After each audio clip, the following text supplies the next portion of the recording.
Hello everyone, मेरा नाम है सौलिन विश्वास और आप देख रहे हैं हमारा चैनल इंट्रोड्यूस क्लासेस। आप सभी का हमारे चैनल पर बहुत बहुत स्वागत है। अगर आप लोगों ने इससे पहले चैप्टर फर्स्ट लाइट नहीं पढ़ा है तो पहले आप लोग वो वीडियो देख लीजिए, लिंक आपको डिस्क्रिप्शन में मिल जाएगी, या तो आप उसको चैनल में जाके भी देख सकते हैं। आज हम लोग स्टार्ट करने वाले हैं चैप्टर सेकंड, द ह्यूमन आई। हम लोग इसके बाद एक एक करके साइंस के सारे चैप्टर्स को जल्दी से जल्दी खत्म करने की कोशिश करेंगे। ठीक, तो हमारे साथ बने रहिएगा। सबसे पहला टॉपिक है इसमें द ह्यूमन आई। ह्यूमन आई क्या है भाई? The human I is one of the most valuable and sensitive sense organ.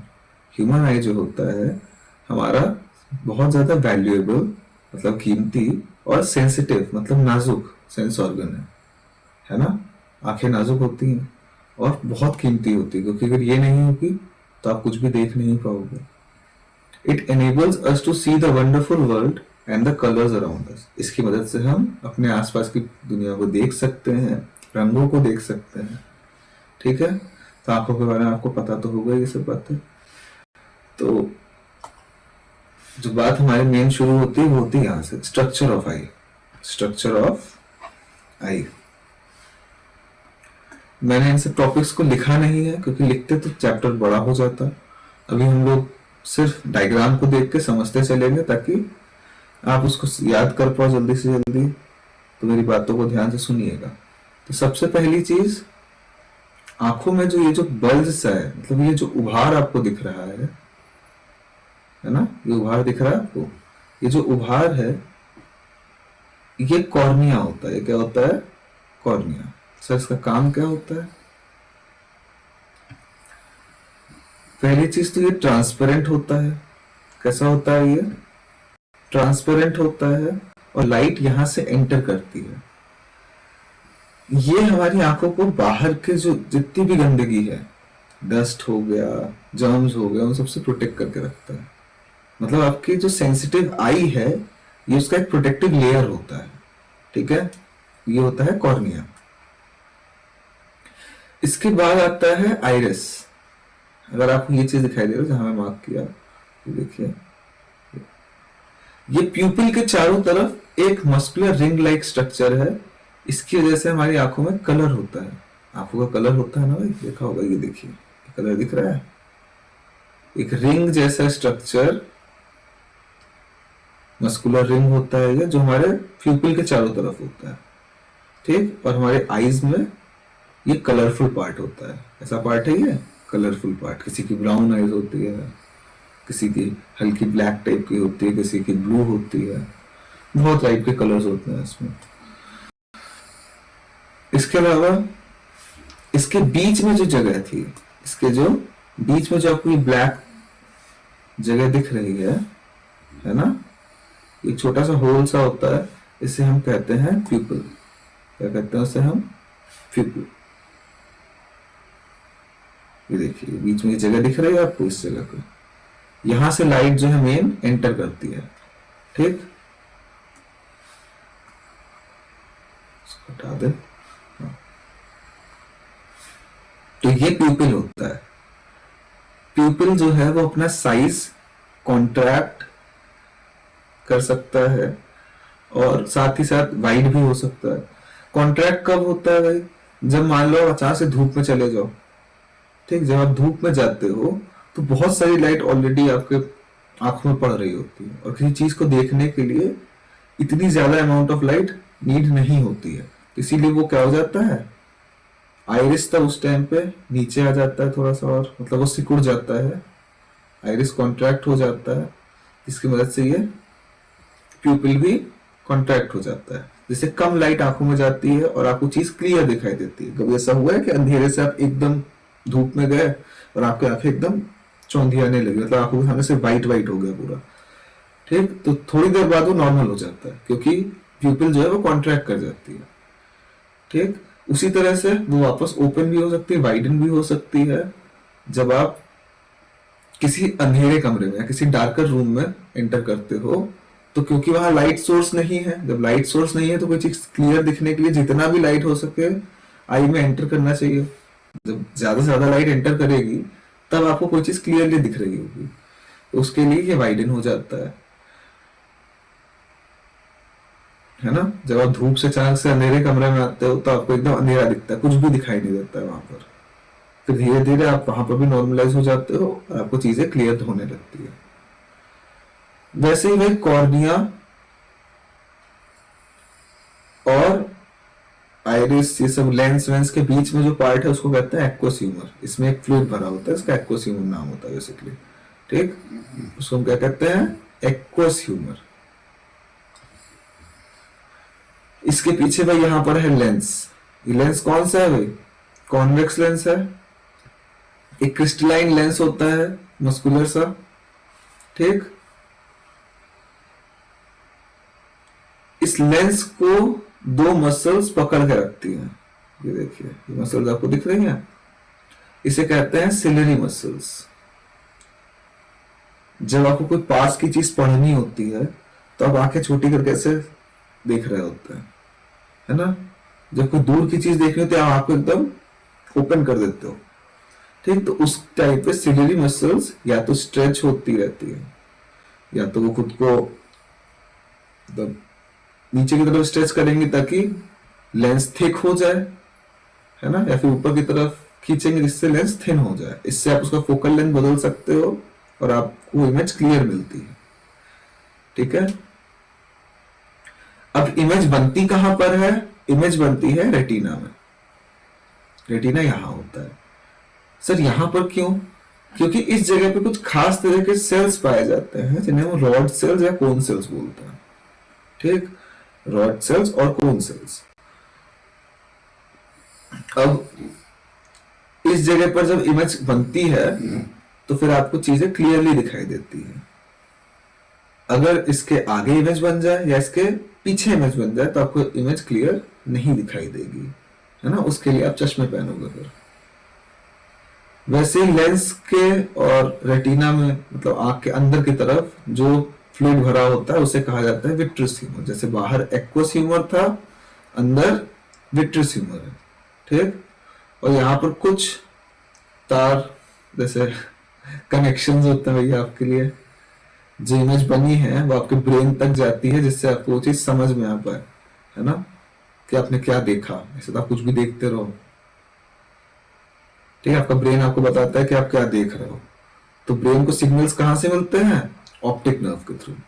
ठीक, क्या क्या देखा हमने, सबसे पहले कॉर्निया, उसको हटा दे। सबसे पहले हमने पढ़ा कॉर्निया। कॉर्निया का क्या काम है भाई, ये आपके आइज को प्रोटेक्ट करके रखता है, आपके आइज को प्रोटेक्ट करके रखता है, ट्रांसपेरेंट होता है। ठीक है, और ये बाहर की तरफ बल्ज आउट होके रहता है, उभार रहती है हल्की सी। फिर आता है आइरिस, जो कि एक सर्कुलर डिस्क है प्यूपिल के चारों तरफ, ये कलरफुल होता है। ठीक, इसका यूज होता है कि भैया जब आप आई रिकॉग्निशन करते हो, कि आंखें कहते हैं ना कि आप ऐसे फिंगरप्रिंट लगाते हो, वैसे आई रिकॉग्निशन भी होता है, तो वो आइरिस से ही होता है। ठीक, आइरिस के बीच में जो छोटा सा एक होल होता है जहां से लाइट एंटर करती है उसको कहा जाता है प्यूपिल। ये मतलब सनलाइट और डार्कनेस के हिसाब से कॉन्ट्रैक्ट या फिर वाइडन होता है। कॉर्निया और लेंस के बीच में जो फ्लूइड भरा होता है उसे कहते हैं एक्वस ह्यूमर। ठीक, और लेंस के पीछे तरफ जो फ्लूइड भरा होता है उसे कहते हैं विट्रस ह्यूमर। उसके अलावा हमारे पास क्रिस्टलाइन लेंस होता है जो कि कॉन्वेक्स लेंस होता है, जिसको कि आप थिक या थिन कर सकते हो। अगर आप पास की चीज देख रहे हो या दूर की चीज देख रहे हो उसके हिसाब से। वो थिक या थिन होता कैसे है, सिलेरी मसल्स की मदद से, जिसने उसको ऊपर और नीचे से पकड़ रखा होता है। ये वाले मसल्स अलग है भाई। ठीक है, आप जब डायग्राम देखते हो तो कहीं कहीं पे इसका नाम मसल लिखा होता है, तो ये मसल्स अलग है, सिलेरी मसल्स यहां होती है।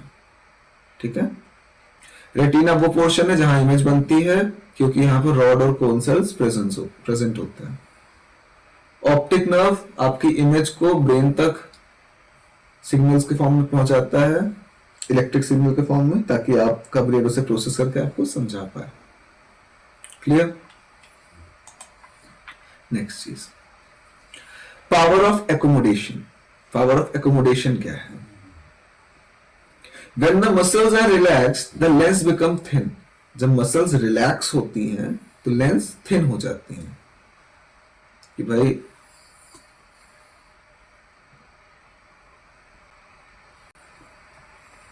मसल्स एकदम आराम से नॉर्मल फॉर्म में है तो लेंस क्या रहती है भैया? थिन हो जाती है। इससे उसका फोकल लेंथ बढ़ जाता है। फोकल लेंथ क्या होता है उसका? इंक्रीज हो जाता है। इससे आप दूर की चीजें देख पाते हो। जैसे मैंने कहा ना, अगर आप आंखें एकदम बड़ी बड़ी करके रखोगे, खोल के, एकदम दूर की चीज आपको क्लियर दिखाई देगी। तो इससे आपको दूर की चीज, डिस्टेंट ऑब्जेक्ट क्लियरली दिखाई देता है।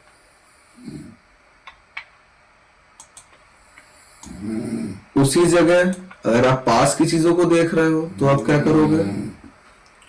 अगर आप पास की चीजों को देख रहे हो तो फिर उसके लिए सिलेरी मसल जो है कॉन्ट्रैक्ट करती है, सिकुड़ जाती है, मतलब थोड़ा नीचे की तरफ एक्स्ट्रा आ जाएगी। इससे आपका लेंस जो है थोड़ा सा छोटा हो जाएगा लेकिन थिक हो जाएगा। मतलब पहले ये पतला सा था, अब ये थोड़ा सा थिक हो गया, मोटा हो गया। ठीक? इससे फोकल लेंथ जो है उसका घट जाएगा, और फोकल लेंथ घटेगा तो आपको पास की चीज क्लियरली दिखाई देगी। अब ये जो एबिलिटी है, ये जो खासियत होती है लेंस की, कि वो अपना फोकल लेंथ को एडजस्ट कर पाए, इसी को हम लोग एकोमोडेशन बोलते हैं। क्या बोलते हैं भाई? एकोमोडेशन। अगर सिलेरी मसल रिलैक्स होगी तो फिर लेंस पतला हो जाएगा और फोकल लेंथ बढ़ जाएगा, जिससे आप दूर की चीजों को देख सकते हो। और अगर सिलेरी मसल्स कॉन्ट्रैक्ट होंगी, सिकुड़ेंगी, तो लेंस थिक हो जाएगा और फोकल लेंथ घट जाएगा, जिससे आप पास की चीजों को देख सकते हो। और ये जो एबिलिटी है रिलैक्स और कॉन्ट्रैक्ट करने की, इसको एकोमोडेशन कहते हैं। ठीक? यहां मैंने एक एक्स्ट्रा चीज लिखी हुई है कि कम से कम हम कितनी दूर की चीज देख सकते हैं। मतलब दूर में तो हम बहुत दूर तक देख सकते हैं, लेकिन अगर हम आंखों के पास रखें तो क्लियरली कितनी पास रखने पे चीज हमें दिखाई देगी, वो है 25 सेंटीमीटर। 25 सेंटीमीटर, इसे कहा जाता है least distance of distinct vision. इसको कैपिटल डी से दिखाया जाता है। कैपिटल डी की वैल्यू 25 सेंटीमीटर होगी। ये न्यूमेरिकल में यूज होगा तो याद रखिएगा। ठीक है? इसके बाद आता है डिफेक्ट्स। अभी मैंने कहा था अगर इमेज जो है वो आपके आंखों पर सही से ना बने, मतलब बनना कहां चाहिए उसको? रेटिना में। लेकिन अगर वो रेटिना में ना बन के आगे या पीछे बनती है तो उस चीज को कहा जाता है डिफेक्ट। ठीक? और उसके करेक्शंस के बारे में पढ़ेंगे कि उसको ठीक कैसे किया जाए। तो मेनली 3 टाइप के कॉमन डिफेक्ट्स हैं हमारे पास। पहला मायोपिया, जिसे नियर साइटेडनेस भी कहते हैं। दूसरा हाइपरमेट्रोपिया, जिसे फार साइटेडनेस भी कहते हैं। और तीसरा होता है प्रेसबायोपिया। ठीक है? तो चलिए सबसे पहले मायोपिया। मायोपिया, इसको हम लोग कहते हैं नियर साइटेडनेस। मायोपिया मतलब नियर साइटेडनेस। माई मतलब मेरा, मतलब जो आपके पास है। ठीक? तो इसमें आपको अपने पास की चीजें अच्छे से दिखाई देती है, लेकिन दूर की चीजें आपको दिखाई नहीं देती क्लियरली। ठीक? मायोपिया, इसमें आपको पास की चीजें क्लियरली दिखाई देती है। अ person with myopia can see near by object clearly but can not see distant object clearly, distinctly, sorry, है ना? मतलब दूर की चीजों को क्लियरली नहीं देख सकता, लेकिन पास की चीजों को देख सकता है। जैसे आप डायग्राम में देखो, यहां पर रे कैसे आ रही है? पैरेलल आ रही है। मैंने आपको बताया था अगर ऑब्जेक्ट इंफिनिटी पे रखा होगा तभी रे पैरेलल आती है। मतलब बहुत दूर अगर ऑब्जेक्ट रखा है तब रे कैसी आती है? पैरेलल आती है। ठीक? मतलब ये कहां की चीजें देख रहा है? दूर की चीजें देख रहा है। और इसकी इमेज कहाँ बन रही है, रेटिना से आगे। बनना कहाँ चाहिए उसको, रेटिना में बनना चाहिए, पीछे, ठीक। लेकिन इसकी इमेज आगे ही बन जा रही है। अब ये होता क्यों है भाई, डिफेक्ट ये वाला आता क्यों है। अब इसका पहला पॉइंट है excessive curvature of the eye lens, कि आंखों में जो लेंस लगा हुआ है उसका कर्वेचर काफी ज्यादा है। उसका कर्वेचर क्या है, काफी ज्यादा है। या फिर आपके आई बॉल जो है वो लंबे हो गए, मतलब ऐसा होना चाहिए उसको, लेकिन वो ऐसा हो गया है, पतला सा हो गया है ना, खिंच गया है लंबा सा, ठीक। तो ऐसा कुछ अगर होता है तो इसके लिए हमें यूज करना होता है एक कॉनकेव लेंस। देखिए जैसे यहाँ पे इन्होंने कॉनकेव लेंस को यूज किया है, तो कॉनकेव लेंस यूज करने पे आपकी इमेज सही से रेटिना पे बन जाएगी और आपकी क्लियर दिखने लगेगा, ठीक। तो मायोपिया सबसे पहली चीज याद कैसे रखना है, माई का मतलब मेरा है ना, मतलब आपको अपने पास की चीज क्लियरली दिखाई देती है, ठीक। आपकी जो चीज है वो क्लियरली दिखती है, लेकिन दूर की चीजें आप देख नहीं पाते हो, ठीक है। इसको करेक्ट कैसे करते हैं, कॉनकेव लेंस की मदद से। ये बात तो आपको ध्यान रखनी है। दूसरी बात, हाइपरमेट्रोपिया। जैसे हम मेट्रो है भाई, मेट्रो आपके पास तो चलेगी नहीं, मेट्रो दूर चलती है ना, तो आपको यहाँ दूर की चीजें क्लियरली दिखाई देती है।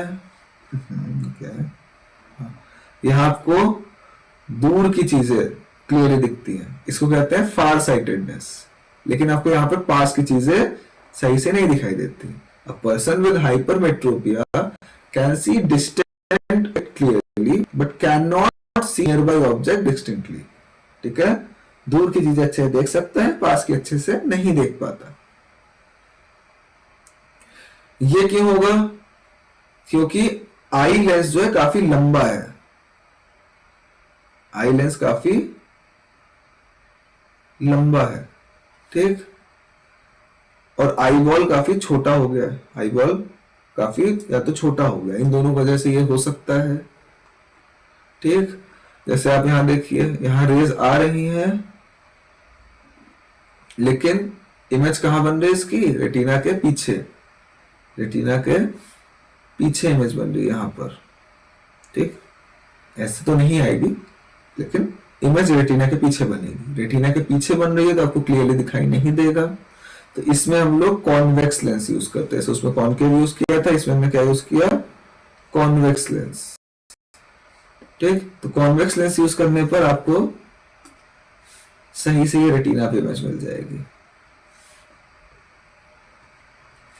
तो हाइपरमेट्रोपिया में क्या है भाई, दूर की चीजें क्लियरली दिखाई देती है, पास की नहीं दिखती क्लियरली, इसको फार साइटेडनेस कहते हैं। और करेक्ट कैसे करेंगे इसको, कॉन्वेक्स मिरर से, ठीक। इसके बाद की बात, प्रेस बायोपिया। प्रेस बायोपिया, अब इसमें आपको ना तो पास की चीज क्लियरली दिखती है और ना ही दूर की चीज। ऐसा क्यों होता है, ऐसा इसलिए होता है क्योंकि इंसान की उम्र हो जाती है और उसका लेंस भी भैया पुराना हो गया है, उसके मसल्स भी भैया कमजोर हो गए हैं, उसके सिलेरी मसल्स वीक हो जाते हैं, ठीक। तो उसका लेंस जो है एडजस्ट कर नहीं पाता है। जब वो एडजस्ट नहीं कर पाएगा तो आप दूर की चीजें और पास की चीजों को सही से नहीं देख पाओगे, ठीक है। तो पास की नजर तो कमजोर हो ही जाती है। आपने देखा होगा अक्सर जो एजेड लोग होते हैं वो दूर की चीजें अगर सही से देखते भी हैं, लेकिन जब अखबार पढ़ते हो या कोई किताब पढ़ रहे हो तो चश्मा लगा के पढ़ते हैं, ठीक। और कभी कभी वो दूर की चीजों को भी क्लियरली नहीं देख पाते। जनरली ये ज्यादातर पास की चीजें ही सही से नहीं दिखती उनको। तो इस चीज को हम लोग प्रेस बायोपिया कहते हैं, जिसको ना तो दूर की चीज क्लियरली दिखे ना ही पास की चीज। जैसे आप इसके लिए यूज करोगे bifocal lens. Sir bifocal lens क्या है, बाइफोकल लेंस वो लेंस होते हैं जिसमें कॉनकेव लेंस भी हो और कॉन्वेक्स लेंस भी हो, दोनों टाइप के लेंस लगे होते हैं। तो जैसे आप इसको देखिए, क्या है, जैसे आप इसको देखिए, आपने इस टाइप के चश्मे इस टाइप के देखे हैं भाई, ऐसे चश्मे हो, उसमें इस टाइप से बना हो, तो उसमें ये वाला पोर्शन है, ये दूर की चीजों को देखने के लिए यूज होता है, और जो नीचे का पोर्शन है वो पास की चीजों को देखने के लिए। ठीक, अपर पोर्शन में कॉनकेव लेंस लगा होता है और लोअर पोर्शन में कॉन्वेक्स लेंस। इससे आपको क्लियरली दिखाया जाता है। कॉनकेव लेंस जो है वो दूर की चीजों को देखने में हेल्प करता है और कॉन्वेक्स लेंस पास की चीजों को देखने में हेल्प करता है। ठीक, तो जब कोई रीड करता हो, देखो आंखें एकदम नीचे करके ऐसे, क्योंकि वो इसके थ्रू देख रहा है। ये जो दिख रहा है आपको, इसकी मदद से देख रहा है, इसलिए वो आंखें एकदम नीचे करके चश्मे को थोड़ा सा आगे की तरफ टिल्ट करके फिर पढ़ते हैं वो किताब। ठीक, तो प्रेस बायोपिया क्या है भाई? ये वो कंडीशन है जब इंसान को ना तो दूर की चीज क्लियरली दिखाई देती है और ना ही पास की चीज। ठीक, ये होता क्यों है? ड्यू टू एजिंग, जब इंसान की उम्र होने लगती है। इसको करेक्ट कैसे करेंगे भाई? बाइफोकल लेंस की मदद से। ठीक, जिसमें ऊपर कॉनकेव लेंस और नीचे कॉन्वेक्स लेंस होता है। कॉनकेव लेंस हेल्प करता है दूर की चीजों को देखने के लिए और कॉन्वेक्स लेंस हेल्प करता है पास की चीजों को क्लियरली देखने के लिए। ठीक, तो ये तो भैया लेंस की बातें हो गई। अब थोड़ा प्रिज्म पे आ जाए। हाँ भाई, प्रिज्म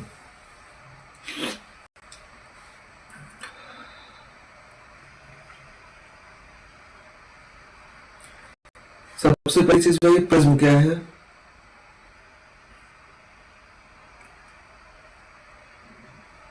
एक ट्रायंगल सा ग्लास का टुकड़ा, मतलब एक ग्लास को ट्रायंगल काटने से नहीं बनेगा ऑफ कोर्स, लेकिन 3 ट्रायंगल और नीचे एक स्क्वायर लगाने से बन जाएगा। 3 ट्रायंगल से बनता है, हाँ 3 से बनता है। ठीक, देखो प्रिज्म काम क्या करता है भाई? प्रिज्म जो है वो लाइट को उसके कॉन्स्टिट्यूएंट कलर्स में तोड़ देता है। ये बात नेक्स्ट टॉपिक है, लेकिन प्रिज्म का काम यही है, लाइट को बेंड करता है ऐसे एंगल पर कि लाइट ब्रेक डाउन हो जाती है जिन भी कलर से वो बनी हो। क्या कर रहा है ये? देखो, जैसे ये लाइट यहां से आ रही है, ठीक, इसको हम कहेंगे इंसिडेंट रे। क्या कहेंगे? Incident ray.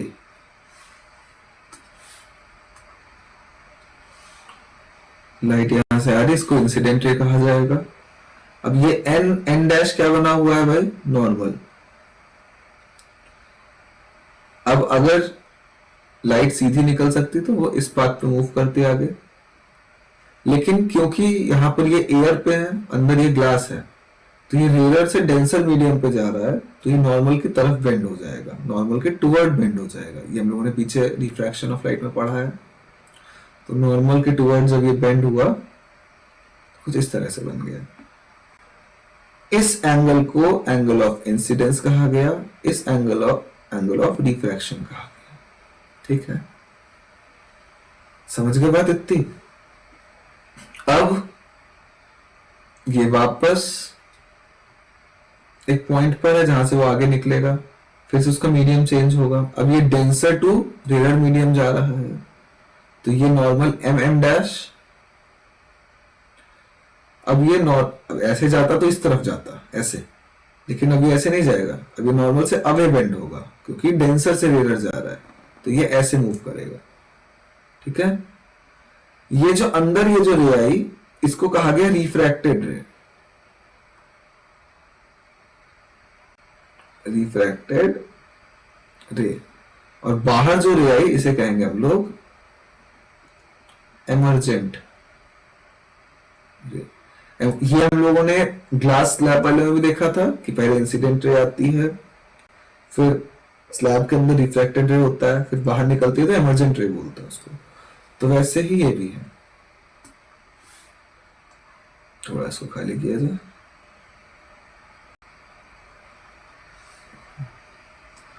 देखिए, तो ये जो ओरिजिनल पाथ था इसका, जहां से इसको जाना चाहिए था और जहां से जिस पाथ से ये गया है, वो जिस पॉइंट पे मीट करते हैं उस पॉइंट को कहते हैं डेल्टा।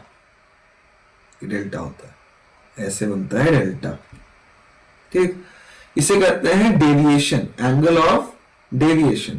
ठीक है, मतलब कितना वो डेविएट हुआ अपने पाथ से, कितना भटका, मतलब उसको कहीं ना कहीं इमेज अगर इस पॉइंट पे बनानी थी, अब वो इमेज यहां बना रहा है। ठीक, ये एंगल क्या है? Angle of incidence. ये एंगल है एंगल ऑफ रिफ्रैक्शन, ये भी एंगल ऑफ रिफ्रैक्शन है, और इसे कहेंगे एंगल ऑफ एमरजेंस, ई। ये चीजें हम लोग ग्लास लैब में भी देख चुके हैं एक बार।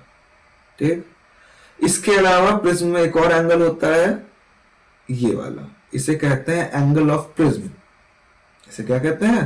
Angle of prism. ठीक, अभी आप लोगों के लिए इतना ही जरूरी है, इससे ज्यादा क्लास 10th में नहीं पूछा जाता, तो आगे बढ़ते हैं।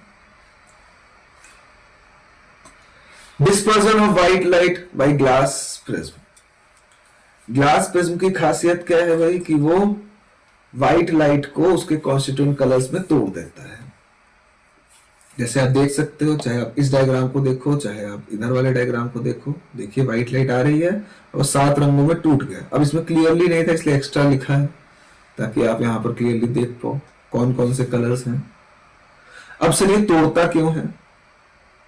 क्योंकि देखो, जितने भी कलर्स होते हैं, जितने भी कलर्स आपको यहाँ दिख रहे हैं, कौन से उस पर तो बात करेंगे ये भी, लेकिन जितने भी कलर्स दिख रहे हैं सबकी वेवलेंथ अलग होती है। सबकी वेवलेंथ अलग होती है, और उसकी वजह से कोई ज्यादा फैलता है, कोई ज्यादा बेंड होता है, कोई ज्यादा बेंड नहीं होता है। ठीक, जैसे यहाँ पे वॉयलेट देखिए सबसे ज्यादा बेंड हो रहा है, इसीलिए वो सबसे नीचे बेंड होकर आ गया, लेकिन रेड सबसे कम बेंड होने की वजह से सबसे ऊपर है। ठीक, तो सर ये कलर कौन से होते हैं? ये वही कलर है जो आप रेनबो में देखते हो, जिसे बोलते हैं हम लोग विबग्योर। इसको याद रखिएगा, ये 7 रंग होते हैं, विबग्योर बोलते हैं, VIBGYOR। V मतलब वॉयलेट, I मतलब इंडिगो, V मतलब वॉयलेट, I मतलब इंडिगो, B मतलब ब्लू, G मतलब ग्रीन, Y मतलब येलो, O मतलब ऑरेंज और R मतलब रेड। ठीक, जैसे जैसे वेवलेंथ बढ़ता है वो कम बेंड होता है और वो उतना ही ऊपर होता है। मतलब जो सबसे ऊपर है उसकी वेवलेंथ सबसे ज्यादा है, और जो सबसे नीचे है उसकी वेवलेंथ सबसे कम होगी। ठीक है, जिसकी वेवलेंथ सबसे कम होगी वो ज्यादा बेंड होगा, जिसकी वेवलेंथ ज्यादा होगी वो कम बेंड होगा। ठीक है, और ये नीचे के जो कलर्स हैं ये फैलते भी ज्यादा है, इसीलिए ऊपर के कलर्स फैलते नहीं है। आपने सुना ही होगा कि रेड कलर को हम लोग ट्रैफिक सिग्नल्स में यूज करते हैं। क्यों यूज करते हैं? क्योंकि वो फैलता नहीं है। उसको डेंजर लाइट की तरह यूज करते हैं क्योंकि वो दिखाई देगा। लेजर लाइट तो यूज किया ही होगा आप लोगों ने, पता होगा कि लेजर लाइट भी रेड कलर की या ग्रीन कलर की यूज करते हो आप। ठीक है, उसी तरह ब्लू कलर ज्यादा फैलता है, तो इसीलिए इसको ट्रैफिक सिग्नल में या गाड़ी में यूज नहीं किया जाता। गाड़ी के आगे तरफ रेड कलर यूज गाड़ी के आगे तरफ व्हाइट कलर यूज होता है क्योंकि फैलता ज्यादा है, जिससे आपको दूर मतलब आसपास की चीजें क्लियरली दिखाई देती है। रेड लगा दोगे तो फैलेगा नहीं, इसीलिए उसको इंडिकेटर में ऑरेंज लगाते हैं, पीछे टेल लैम्प पे रेड लगाते हैं, ताकि पीछे से अगर ब्रेक लगा रहे हो तो फिर सामने को दिखाई दे कि आगे गाड़ी है। ठीक है, कलर मैच ना हो जाए इसलिए इंडिकेटर को थोड़ा ऑरेंज कर देते हैं। कुछ लोग थोड़ा बड़े जोश में गाड़ियों के कलर चेंज करते, इंडिकेटर ब्लू कर दिया, भाई फॉग वॉग में चलोगे तो दिखाई थोड़ी देगा, फिर ठुक जाओगे कहीं जाकर। इसीलिए जो चीजें बनाई गई है वो सोच के, उसके पीछे की साइंस को समझ के बनाई जाती है। चलिए अगली चीज, रिकॉम्बिनेशन। मैं देखो उसको सीधे सीधे बातों में बता रहा हूँ, बातें इतनी बड़ी बड़ी लिखी है, इसको पढ़ के एक बार सुना दूंगा। बस सीधी सीधी बात तुम्हें समझो, जैसे एक प्रिज्म को सीधा रखने पे वो 7 कलर्स में टूट रहा था, वैसे ही अगर मैं एक दूसरा प्रिज्म उल्टा करके रख दूं उसके सामने, तो वही कलर्स उसके अंदर से जब पास होगी तो वापस व्हाइट लाइट बन के निकलेगी। मतलब एक प्रिज्म से जब निकल रहा था 7 कलर्स में टूट गया था, देख रहे हो यहाँ पर 7 कलर्स में टूटा वो, लेकिन वही 7 कलर्स जब दूसरे प्रिज्म से निकले जो कि इन्वर्टेड है, उल्टा है, तो फिर वापस से एक व्हाइट लाइट की रे हमें मिलती है। ये किया किसने था? इस सर आइजैक न्यूटन ने ग्लास प्रिज्म का पहली बार यूज किया था लाइट का स्पेक्ट्रम बनाने के लिए। ठीक, उन्होंने कलर्स को अलग अलग कर लिया था। बाद में सिमिलर प्रिज्म को उसके सामने लगा के उन्होंने सोचा, देखो उन्होंने पहले ट्राई किया कि एक प्रिज्म है, उन्होंने उससे व्हाइट लाइट पास कराई, वो 7 रंगों में टूट गया। उन्होंने उसके आगे एक और प्रिज्म रखा, सोचा कि ये 7 रंग और रंगों में टूटेंगे, लेकिन वो नहीं टूटा, तो उन्होंने इस प्रिज्म को उल्टा कर दिया। तो जब उन्होंने उल्टा किया उसको, तो वो 7 रंग फिर से मिलके व्हाइट कलर बन गए। तो इसी चीज को कहा गया recombination of spectrum of white light. ठीक है, कि व्हाइट लाइट का स्पेक्ट्रम टूट के फिर से रिकंबाइन हो गया, रिकंबाइन होकर वापस व्हाइट लाइट बन गया। ये किया किसने? सर आइजैक न्यूटन ने। समझ गए भाई? अब देखो भाई 2-4 चीजें बची हैं, 4 टॉपिक है मुश्किल से, तो ये चैप्टर खत्म नहीं, 4 नहीं 5, ठीक है, हो जाएगा। छोटा सा चैप्टर है तो थोड़ा जल्दी जल्दी कर लेते हैं। एक है रेनबो फॉर्मेशन, रेनबो फॉर्मेशन, जो आप रेनबो देखते हो, इंद्रधनुष देखते हो, है ना, वो बनता कैसे है? तो rainbow is a natural spectrum appearing in the sky after rain shower. बारिश होने के बाद एक नेचुरल स्पेक्ट्रम ऑफ लाइट हमें दिखाई देता है, कहां पर? आसमान में। ठीक, ये होता क्यों है भाई? कि जो पानी के ड्रॉप है जो एटमॉस्फेयर में है, जो पानी के जो ड्रॉप्स हैं, इसके अंदर से जब व्हाइट लाइट गुजरती है तो वो पहले कलर्स में टूट जाती है। पहले कलर्स में क्या हो जाती है भाई? टूट जाती है। अब हमें पता है कि ब्लू सबसे ज्यादा बेंड होता है, रेड सबसे कम बेंड होता है। ठीक, वो उसके अंदर से आर पार होकर निकलती हैं, फिर टकराती हैं, फिर एक बार रिफ्रैक्ट होकर अंदर आई, फिर अंदर जाके रिफ्लेक्ट हुई, फिर उसके बाद जब रिफ्रैक्ट करके निकलती हैं तब हमें रेनबो दिखाई देता है। क्या दिखाई देता है? रेनबो। इसलिए हमेशा नहीं दिखता बारिश में। हमेशा बारिश हो रही तो क्या आपको रेनबो दिखेगा? नहीं दिखेगा। देखो क्या कर रहे हैं इसको। अगर हम हमेशा बारिश में देखें तो रेनबो दिखता है? नहीं दिखता, क्योंकि हमेशा लाइट आती है उसके अंदर से पार होकर चली जाती है। कभी कभी क्या होता है कि लाइट आई, ड्रॉप के अंदर रिफ्लेक्ट हो गई, पहले ड्रॉप के अंदर गई लाइट, रिफ्रैक्शन होकर, यहां पे देखो पॉइंट ए में रिफ्रैक्शन हुआ, ठीक, फिर अंदर जाके वो रिफ्लेक्ट हो गई, रिफ्लेक्ट करके फिर से रिफ्रैक्ट हुई। मतलब जब 2 बार रिफ्रैक्शन होता है लाइट का वाटर ड्रॉप के अंदर, तब हमें रेनबो देखने को मिलता है ना। बस इतनी सी बात थी इसके अंदर।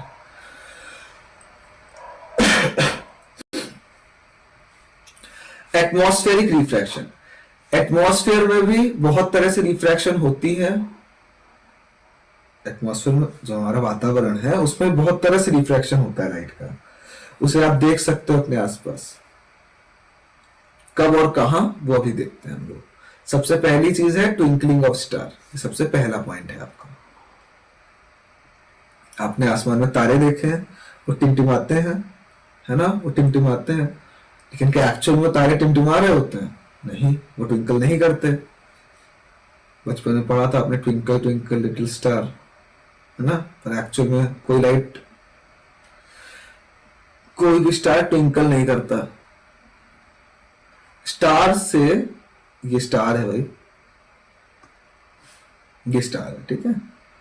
स्टार को सर ऐसे क्यों बनाया है, क्योंकि हर तरह का स्टार एक तरह का सन होता है, सन भी एक स्टार है भाई, ठीक। उनके पास अपनी खुद की लाइट होती है, तो लाइट जब वहां से हमारी आंखों की तरफ आती है, तो भाई लाइट आ कहां से रही है, स्पेस से आ रही है, वहां पर कोई पार्टिकल है नहीं है, वहां पार्टिकल कोई, तो जब वहां पार्टिकल नहीं है तो स्पेस कैसा मीडियम हुआ, रेयर मीडियम हुआ। जब वो हमारे एटमॉस्फेयर में एंटर करेगा तो हमारा एटमॉस्फेयर में हवा के पार्टिकल तो हैं, तो वो मीडियम उसके लिए डेंसर, और जितना वो नीचे आएगा उतना ही एयर की लेयर कैसी हो जाएगी, थिक। क्योंकि देखो जो हल्के हवा होती है, जैसे हाइड्रोजन हो गया, ऐसी हाइड्रोजन, हीलियम, ऐसे गैसेस ऊपर रहते हैं, लेकिन जो हैवी गैस है जैसे कि ऑक्सीजन हो गया, नाइट्रोजन हो गया, ये सब गैसेस नीचे रहती हैं, ठीक। तो ये गैसेस ज्यादा डेंस है उन हाइड्रोजन के कंपैरिजन में। तो जैसे जैसे नीचे आती है कोई चीज, जैसे आप यहाँ देख रहे हो नीचे आते टाइम रिफ्रैक्टिव इंडेक्स बढ़ता है, तो जब वो नीचे आएगा तो वो रेयर से डेंसर मीडियम में आ रहा है, जब वो रेयर से डेंसर मीडियम में आएगा तो बेंड हो जाएगा, जब वो बेंड हो जाता है तो उस वजह से आपको, जैसे आया तो इसी पाथ से, लेकिन बेंड होके वो ऐसा दिख रहा है आपको, तो जब आप सोचते हो, आप तो सीधा देखोगे उसको, आप उसको सीधा देखोगे तो आपको वो इस जगह पे दिखाई देगा। तो इसीलिए आप जब थोड़ा बहुत मूव करते हो, हवा के पार्टिकल आपके सामने से गुजरते हैं, आपके सामने हवा तो बहुत सारी है, हवा के पार्टिकल गुजरते हैं, तो कभी आपको वो यहाँ दिखाई देगा, कभी यहाँ दिखाई देगा, कभी ऐसे, इस तरह से हल्का हल्का आगे पीछे होता है, जिससे आपको लगता है कि वो ट्विंकलिंग कर रहा है, लेकिन एक्चुअल में कोई ट्विंकलिंग नहीं कर रहा होता। पहली बात, उसकी पोजीशन तो अलग होती है, उसकी पोजीशन यहाँ होनी चाहिए ऊपर, लेकिन आपको थोड़ा सामने की तरफ दिखाई देता है। उसके बाद जब हवा सामने से निकलती है तो वो थोड़ा बहुत और रिफ्रैक्ट करता है और हमें उसकी पोजीशन थोड़ा आगे पीछे दिखती है, मतलब बहुत ज्यादा नहीं, थोड़ा उसी जगह पे हल्का सा आगे पीछे दिखती है, जिससे हमें लगता है कि वो ट्विंकल कर रहा है, ठीक। दूसरी चीज, advance sunrise and delayed sunset. जो सन है वो हमें सनराइज से 2 मिनट पहले दिखाई देता है और सनसेट के 2 मिनट बाद तक दिखाई देता है। किसकी वजह से? एटमॉस्फेरिक रिफ्रैक्शन की वजह से। ये हमारा दूसरा पॉइंट है। मतलब जब सनराइज हुआ भी नहीं होता उससे 2 मिनट पहले से आपको उसकी रोशनी दिखने लगती है, दिखने लगता है कि सन आ रहा है, और सनसेट के बाद भी 2 मिनट तक आपको रोशनी दिखाई दे रही होती है। ये भी एटमॉस्फेरिक रिफ्रैक्शन की वजह से ही होता है, क्योंकि एक्चुअल में वो होता कहाँ है? होराइजन में। ऐसे होराइजन क्या होता है? होराइजन वो पॉइंट होता है जिसके मतलब जहां तक आप मैक्सिमम देख पाते हो। मतलब जैसे ये आसमान है, ये आसमान है, ठीक है। आसमान ऐसे आपको नीचे जाता हुआ दिखता है, जमीन आपको ऊपर जाती हुई दिखती है, और एक पॉइंट पे दोनों मीट करती है, ठीक। वो होता है होराइजन। यहां से आपको सूरज उगता हुआ दिखेगा, क्योंकि इसके नीचे आपको कुछ दिखना नहीं है, इसके ऊपर कुछ नहीं दिखना है, इसके ऊपर आसमान है, सूरज आपको यहाँ पे दिखेगा। मतलब जब वो होराइजन के थोड़ा सा नीचे होता है सूरज, तो उसकी लाइट तो अर्थ पे आ ही रही होती है। तो जब लाइट देखो ऐसे आई, यहां से एटमॉस्फेयर में आते ही वो थोड़ा सा बेंड हो गई। जैसे ही वो थोड़ा बेंड हुई, आपको उसकी पोजीशन ऊपर दिखाई देने लगी, जबकि वो यहाँ है भी नहीं, लेकिन आपको वो यहाँ दिखेगा। वैसे ही जब वो डूब रहा होता है तो वो होता यही है, लेकिन उसकी लाइट यहाँ पड़ती है तो आपको लगता है कि अभी यहीं पर है, लेकिन अचानक से अंधेरा हो जाता है ना, क्योंकि उसकी लाइट पड़ना बंद हो जाती है। जब तक उसकी लाइट यहाँ पर पड़ रही है एटमॉस्फेयर के अंदर, तब तक आपको यहाँ दिख रहा है।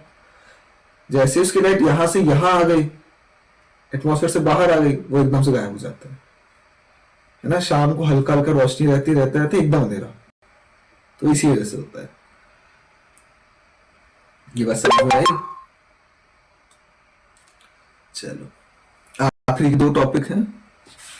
सबसे पहला है टिंडल इफेक्ट। ये हमने एटमॉस्फेरिक रिफ्रैक्शन पढ़ लिया। अब हम लोग पढ़ेंगे स्कैटरिंग ऑफ लाइट। क्या पढ़ेंगे? स्कैटरिंग ऑफ लाइट, लाइट का फैलना। स्कैटरिंग मतलब फैलना। सर फैलता कौन सा लाइट है? रेड ब्लू में कौन ज्यादा फैलता है? ब्लू। ठीक, देखेंगे उसको भी अभी।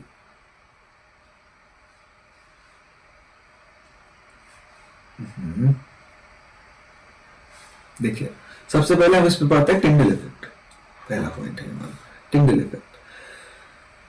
टिंडल इफेक्ट में हम लोग लाइट के पाथ को देखते हैं, इसको बाद में देखेंगे। पहले हम लोग, आपने कभी देखा है कि कमरे में किसी एक कोने से छोटा सा होल हो, वहां से लाइट अगर आती है तो आपको, अगर आप कोई चादर उधर झाड़ो तो आपको वहां पर लाइट का पाथ दिखाई देता है।